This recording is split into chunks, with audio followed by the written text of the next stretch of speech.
Hi there, and welcome to the GitHub Campus Expert Contributing to Your Career training module. This module is all about what open source can do for you and your career.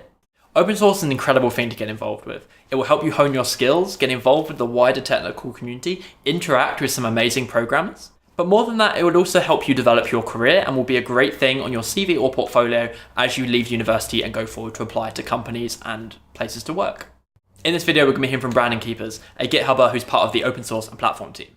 Brandon delivered a great talk to the spring 2017 cohort of Campus Experts, where he spoke about the importance of open source to developing your career and different ways you can get engaged and involved. One of the things that I really think is valuable about this video is it gives you the arguments you need to help your community get involved with open source. So one of the key things you should be thinking about as you watch this webinar is how can I relay this information to my communities and how can I inspire others to take part? Getting to open source can be a daunting thing. Having others around you who are also going through that journey of breaking into open source, making their first contributions, finding open source projects they fit with, will be really helpful in making that journey. And your community could be a great place to provide that support network.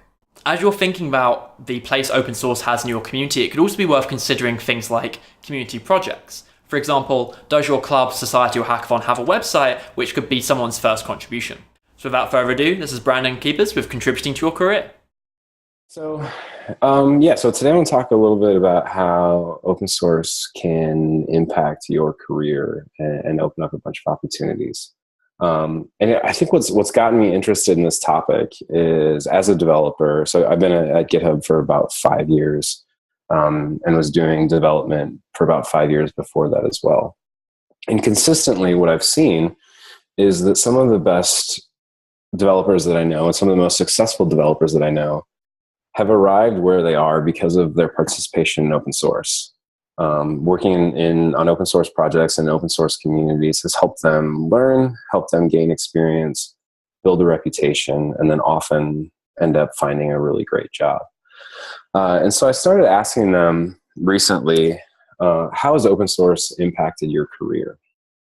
And almost unanimously, well, first of all, everyone that I asked this to was really excited to share because for most of them, it's been a really strong experience either way. Like there's been tons and tons of great things that have come out of it, but then they're also quick to share some of the challenges that they face. So I'm not going to talk so much about some of those challenges, but I'll happy to at the end if we want to dive into Q&A around it.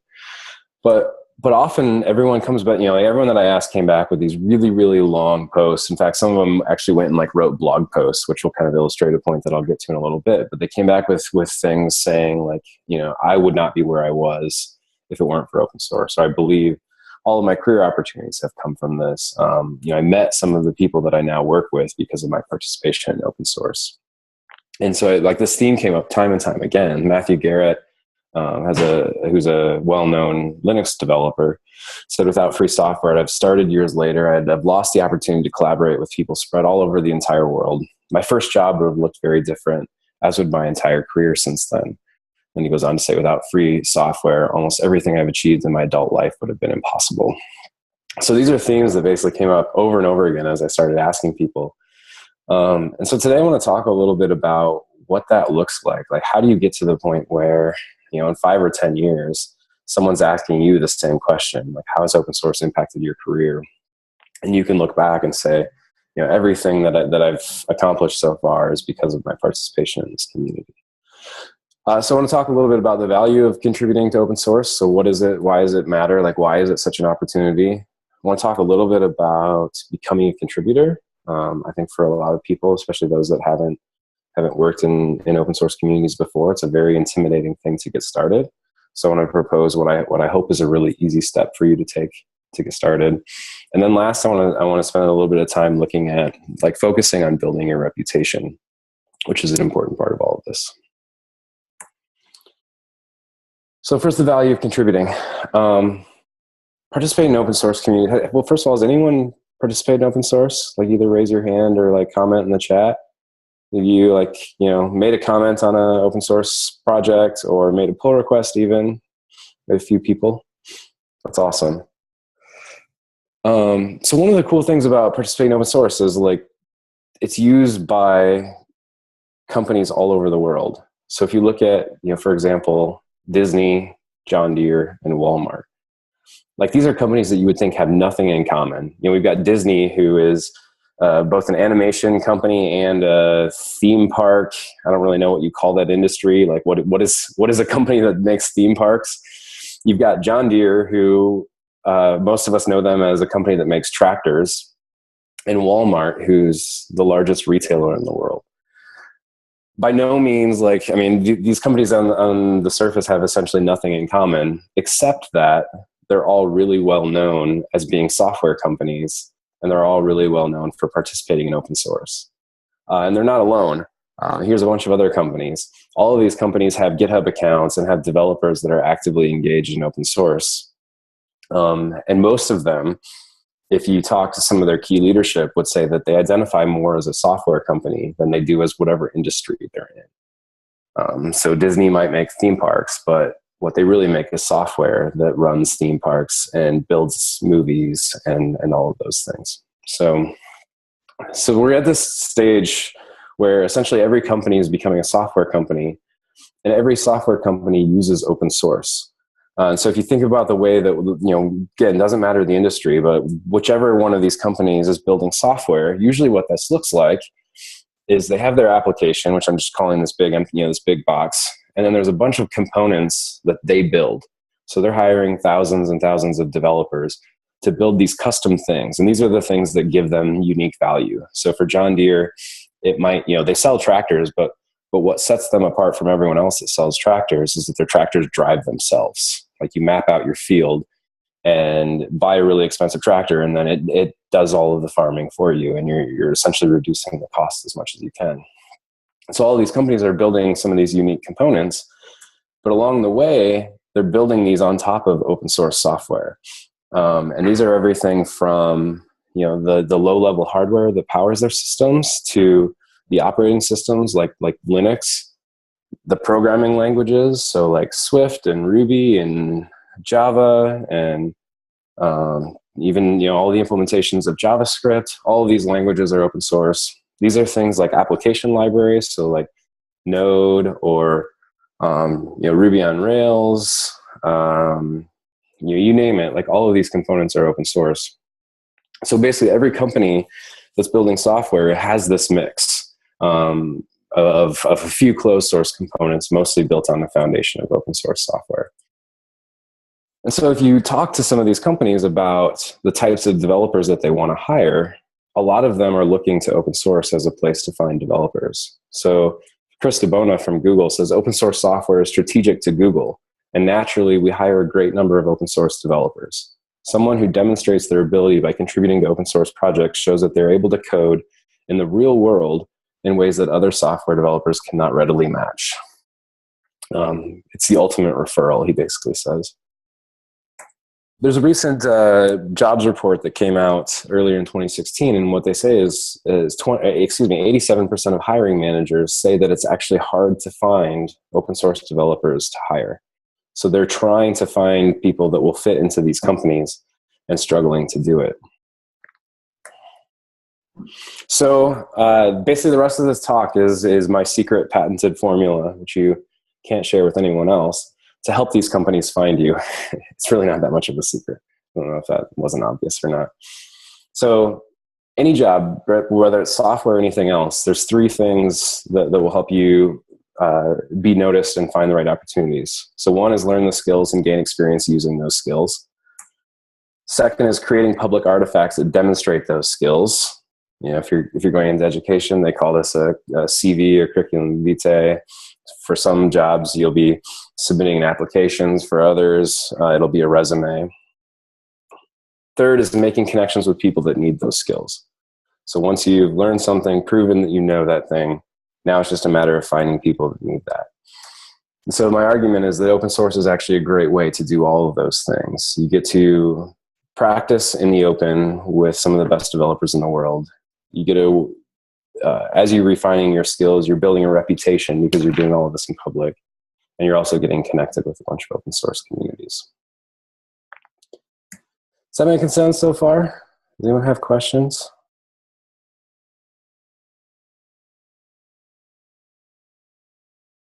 Oops, I cannot see the chat messages on Zoom. So Joe, if you just want to, feel free to interrupt me if somebody asks on there. Yeah, sure thing. Cool. So that's part one. There's tons of opportunity by participating in open source.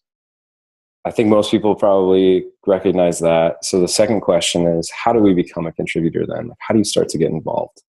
And this is, I think, for a lot of people, an incredibly intimidating experience. And so I want to start by, if I can, let's see if this.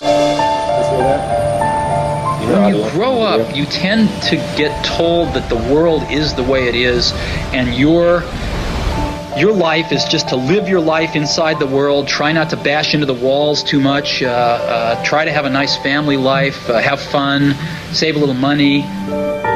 That's a very limited life. Life can be much broader once you discover one simple fact, and that is everything around you that you call life was made up by people that were no smarter than you. And you can change it. You can influence it. You can build your own things that other people can use. Once you learn that, you'll never be the same again. Does anyone know who that was? I see a few smiles. Everyone's shy. Come on, folks. Jobs. Yeah, Steve Jobs. I love that quote. I'm also kind of a sucker for like really like gushy, like inspirational things. But this, I think, is a really incredible insight from Steve Jobs. Like everything around us that we call life was made up by people that were no smarter than us. And he ends that by saying, like, once you learn that, you'll never be the same again. So like, I want to dive into that for a second. Like, what the heck does that mean? There's this XKCD that actually perfectly illustrates this. Like, just look around you at the things on your desk and think about the people that made those things. You know, like, so the lamp with the switch in front of us, like that switch probably was the result of 9 hours of meetings amongst a bunch of people that were just trying to make the best lamp switch you could possibly imagine.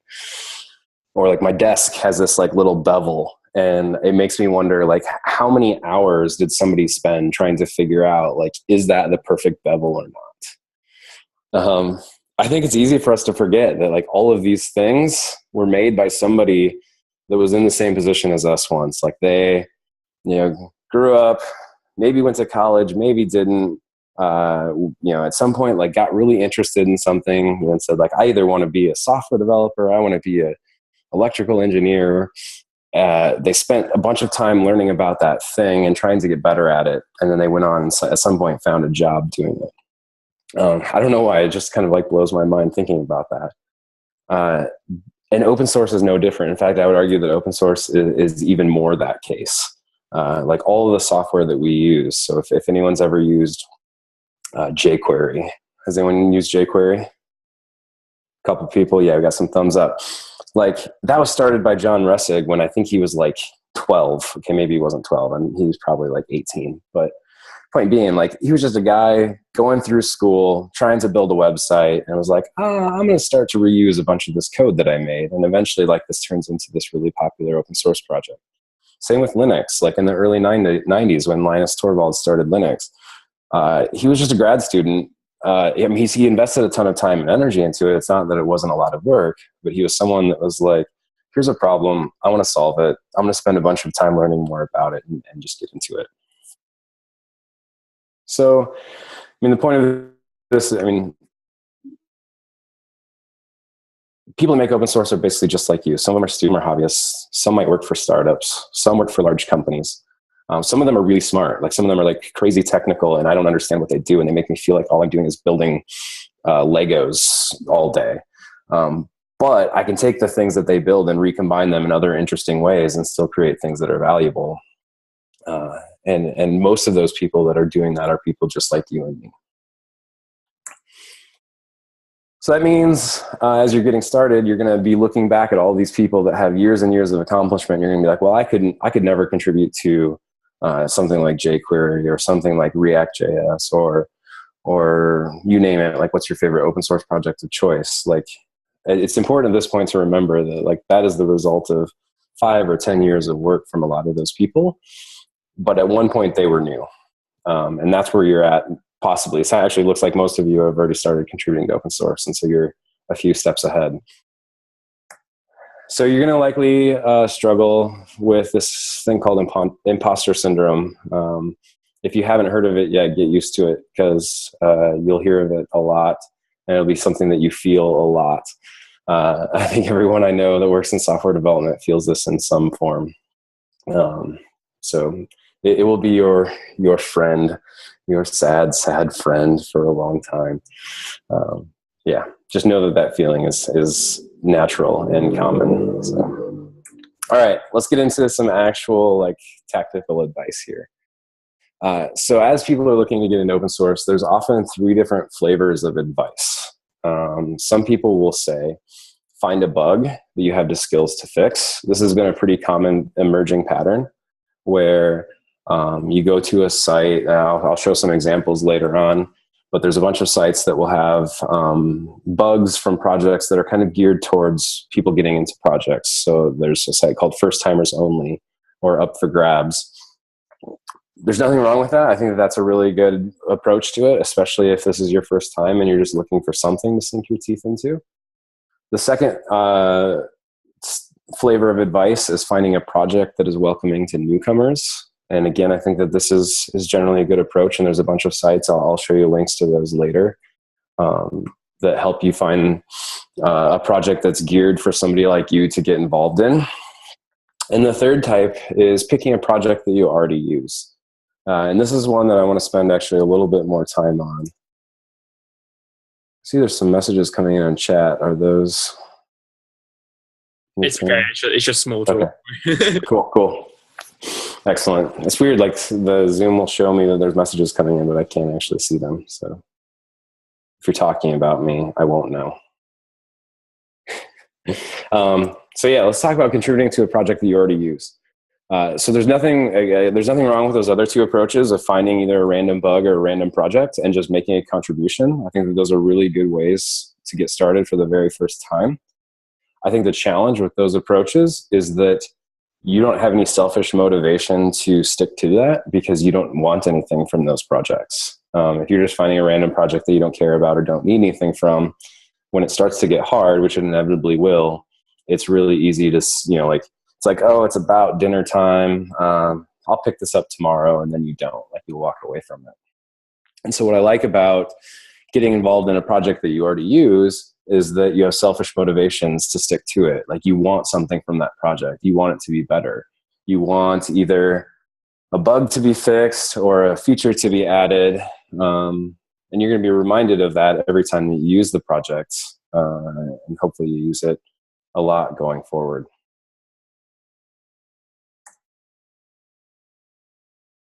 One second. So some of the typical advice for getting involved in a project, the idea is you want to try and go from just being a user of the project to being a contributor. And I think what a lot of people kind of sell themselves short on is that they don't consider themselves a valuable contributor until they've made changes to code. And I want to try and debunk that a little bit. I think one of the most valuable things that you can do to become a contributor is actually to just become an active user of the project. And so, think about some of the projects you use today, and we'll take a minute here to make a list of those. But at this point, you've probably just maybe you've downloaded them. Let's use jQuery as an example. You downloaded it from GitHub, or you just linked to it. There's places where you can link to it from a CDN, and then you use it on your project, on your web page. At this point, all you are is a passive user. But the first step to becoming a contributor is actually becoming an active and engaged user. And so you start to watch the project, you start to report bugs, you start to have conversations with other people that are users. And at some point, you're going to find yourself becoming slightly more and more engaged with this project, to the point where becoming a contributor doesn't feel like this big, intimidating thing. So let's take a minute. Think about the last project you worked on, and think about what open source projects it depended on. Our goal today is I want everybody to come away with a project that they can start thinking about becoming an active user of. So for example, I was working on a project last week that was an NPM project, and it has a bunch of dependencies. So I typed npm list. There's this cool debugging library. It's called debug. There's a testing framework called expect. If the rest of the printout was there, there's a Node GitHub API client. There's a GitHub webhook library that helps you like receive webhooks from GitHub. And so what I did actually while I was working on this project was I found the GitHub API client didn't have support for some of the new things that were rolled out in the last few weeks. And so I went to that project and just simply reported them. Like I created a new issue that said, this feature is missing. And there was another one where a feature was broken. Another example of this, if you're using Rails, you can do the same thing, bundle list. So with that, does everyone have a project in mind, or is everyone thinking of something at least? Okay, so with that project, think about any friction that you ran into. Think about ways that you want to use that again in the future. So once you have a project in mind, here's, in my opinion, the most important step to becoming an open source contributor. And that's going to the GitHub repository and clicking this button, clicking the watch button. So let's do this right now. We're gonna take a little break here. A little 5-minute stretch break. I can't appear to get out of Keynote.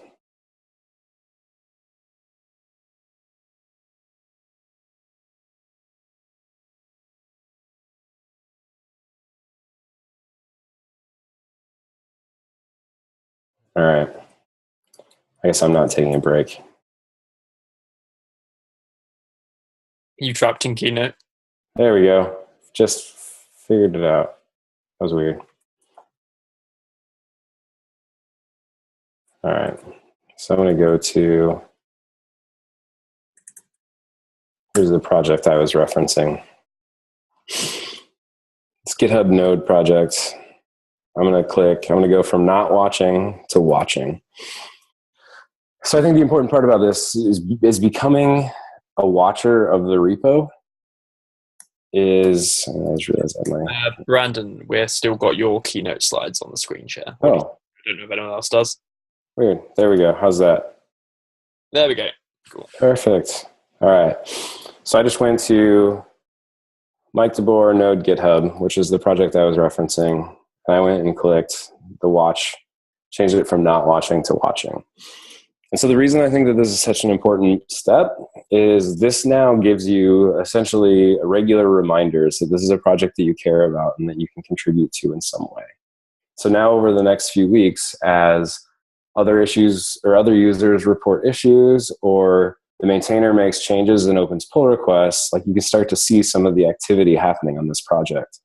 And maybe not at first, maybe for the next couple of weeks, you'll have nothing to contribute. You'll see all these things coming in and you're like, oh yeah, I remember a few weeks ago I watched that repo and I should probably do something.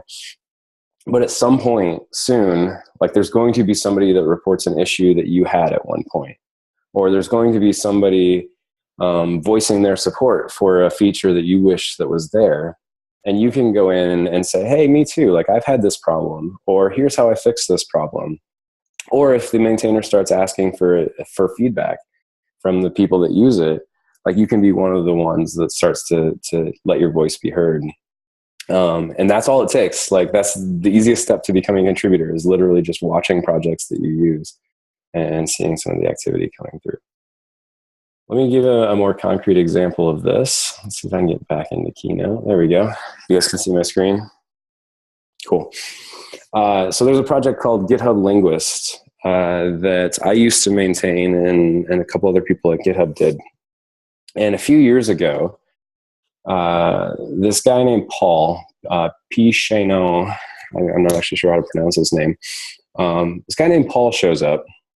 We were doing a bunch of triage on the project of going through old issues and trying to figure out if things were still a problem or if this thing had been fixed since then.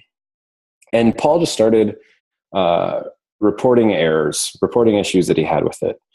So here he says, I tried this thing. I tried this thing on this other repo. Here's the things I tried, and it still has the same problem. A few weeks later, or over the next coming weeks and months, Paul starts to just basically every once in a while just chime in. And he got to the point where other users would be opening issues, and he would start responding to them. And so this person, is reporting an issue with detecting Perl 6, and he said, hey, from what I understand, you have to do this. Is this the case? And before we realized it, Paul was essentially one of the most active contributors on this project, where people would start reporting issues. He would investigate them. And then if you notice the second one, he replies to Ludo, at Ludo, highlighting for HBS files doesn't work, blah, blah, blah, goes on, says, I'm going to open a PR to fix this. And then he comes back later and says, oh, actually I did. It's, it's number 1437. And this just keeps going on. So, the first one, let me go back here. One of the first activity, I think he actually had some activity before June, but I screenshotted this one in June 2014. But then now we are here, May 25th of this year. We get to the point where people are opening new issues saying, hey, this thing is wrong. And Paul is the first one to respond, often linking to docs that are already written or other resources to help these users solve their challenge. And by the way, he's also updating the docs a ton to help guide new users so the next person that comes along has a question won't be stuck. So Paul he's not employed at GitHub. I think he now works for some university in Paris. I'm not really sure exactly what his interest is in this project, but he's been engaged for 2 years as a volunteer working on this. And he's now a core committer and has commit access to do whatever he wants. But in my mind, this is one of the most ideal steps to becoming actively engaged in open source. It started with him just casually observing. He slowly starts to comment, and then over time gets more and more engaged in the project.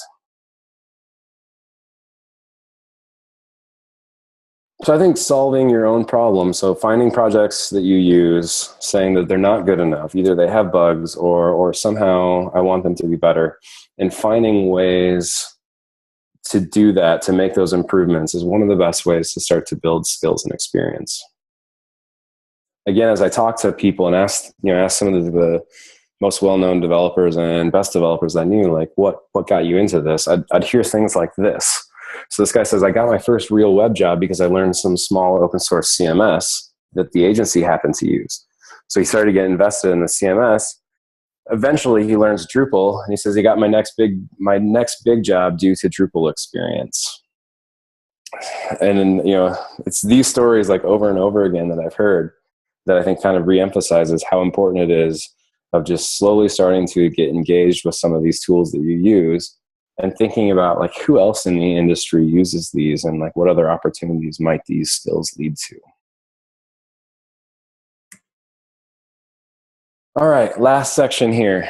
So all of that, the previous one was just focused on getting engaged, and over time you start to build a bunch of skills. I also think that in the midst of that, it's important to think about the ways that you are building a reputation. It doesn't matter how good of developer, or how good of designer, how good of writer, how good of public speaker you are. None of that stuff matters if there's no evidence publicly of it. So start to think about the ways that the things you're doing can leave public artifacts. As you're learning and gaining experience, start to create a habit of leaving a trail of the things that you've learned. Ask yourself, whenever you're learning something new or getting involved in something, how can I create an artifact from this work? An example of this, so this talk, it's probably not a great example, but it's an applicable example here. This talk is part of some work I'm doing on thinking about the ways that people get involved in open source. How can GitHub help them? From this talk, I created this slide deck. I turned it into notes for some other people on our team. I presented this talk at a conference a few weeks ago, which there's a video of. I uploaded these slides to SpeakerDeck so that there's evidence that the deck exists. And probably from this will become actually a bigger project focused on helping people make that first step of watching a repository on GitHub. And so that's the kind of thing I'm thinking about. Like, as you're working on projects, as you're learning new things, like every step of the way, think about how can you turn this into some sort of public artifact that demonstrates that you've learned this thing or you've gained this experience. If anybody know what this is? Yeah, so this is the GitHub contribution graph. This is one example of what I'm talking about. I mean, as you're getting involved and starting to code and working on GitHub, you'll start to leave this trail. This trail is one important part of it, but you also have to keep in mind that this is only one part of it. The contribution graph only shows changes to code. And as any of us know that have worked on a software project in the past, like code is only one small part of a successful software project. A coworker of mine, again, as I was asking people about their experience in open source, talks about like one of the biggest barriers for her was to put everything she did, as imperfect or broken as it was, up on GitHub. And this can be scary, I think, for some people, especially those of us that suffer from imposter syndrome. Say, okay, I don't know that I want to put this code up on GitHub because it's not good enough. Other people will think I'm not a good programmer, whatever. But what you'll start to see is over time, like that practice of putting things out in the open forces you to actually refine your skills and make them better. And some of it's, taking advantage of the imposter syndrome and saying, okay, I'm a little bit scared to share this, so I'm going to make it just a tiny bit better. I'm going to try and, I'm going to spend 15 more minutes tweaking this thing to make it better so that I can share it publicly. The other thing to remember in terms of open source is that it's more than code. If we look at, this is a graph that was published on the GitHub blog earlier this year that looks at the total contributions to a project based on the number of contributors. So the x-axis is the total contributor count to a project. It's a logarithmic scale. So first we have 10, then we have 100, then we have 1,000. And then the x-axis is basically the ratio of what activity is happening. And so when a project's first getting started, when there's only a few people involved, most of it is pushes or changes to code. But then as a project grows, you start to see that code becomes less and less the key part of the project. And the biggest thing you see growing are issues and issue comments. So just keep in mind as you're looking at some of these open source projects, like getting involved in code is one way, but there's a ton of other ways. You can do code and design, which are the implementation side. But then, as you're seeing going through the Campus Expert program, you have speaking, you have organizing events, you have community management and mentoring, reporting issues and documentation. All of these are really, really valuable ways to contribute. And beyond that, there's other public sites, again, that you can start to get involved in that help these projects be successful that aren't necessarily tied to GitHub or just the code around the project. So get involved in Stack Overflow.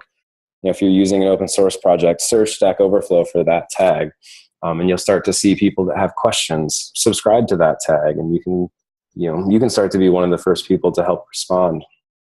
I know a guy that works at Google right now that all he does is well, not all he does. I'm sure he does a bunch of other things, but one of the most important things he does is he watches Stack Overflow for questions that come up around one of his projects. And then he goes and he writes a blog post about them. And so he will essentially write his blog post as if he's asking the question, and then he will give a big detailed response.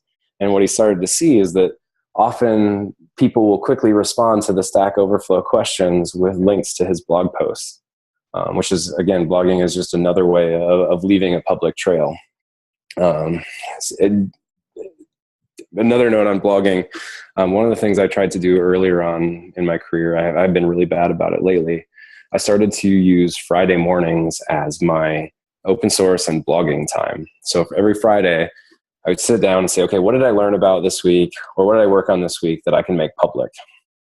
And sometimes it was really lame. Like sometimes it was like, oh, I ran into this bug on this project and I spent 3 hours debugging it.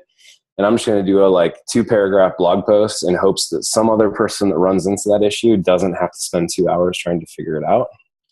Sometimes the posts were actually really good. Like sometimes they were things that ended up being really helpful or formational for somebody else that came along. but just try to start to build a habit or pattern of sharing these things publicly, whether it's Stack Overflow, blog, or even Twitter. I mean, social media, as you probably well know already, is a great way to start to build a reputation for being involved and being an expert on something. I want to end this, though, by a word of warning. Just because you're active on Twitter doesn't actually mean that somebody will magically hire you for this thing. I think that there's an interesting balance to try and let your expertise be known and be helpful, but also being humble and being human, which is kind of the last thing I want to end this section on is, your online persona is your resume. It's becoming that more and more, whether it's your GitHub profile, your responses to Stack Overflow, your Facebook activity, all of those things, like as any employer is going to look at hiring you, are going to be looking through your public record. So be careful. Like you want to try and be yourself. Like you don't have to be somebody you're not, but you also have to be authentic. And especially in time, like heated political times right now is a good example of, I probably tweeted some things in the last week or two that I shouldn't have. If you're following U.S. politics, you know what I'm talking about. But just be careful. Like try and show as much of yourself as you can online, but also keep in mind that these will become part of your permanent record, and any employer will be looking at that. All right, so I just want to wrap up. I think contributing to open source, it's not going to bring you fame or riches. I don't hope I didn't leave you that impression, but it will help you build experience, hopefully open up a lot of opportunities, and it's a ton of fun.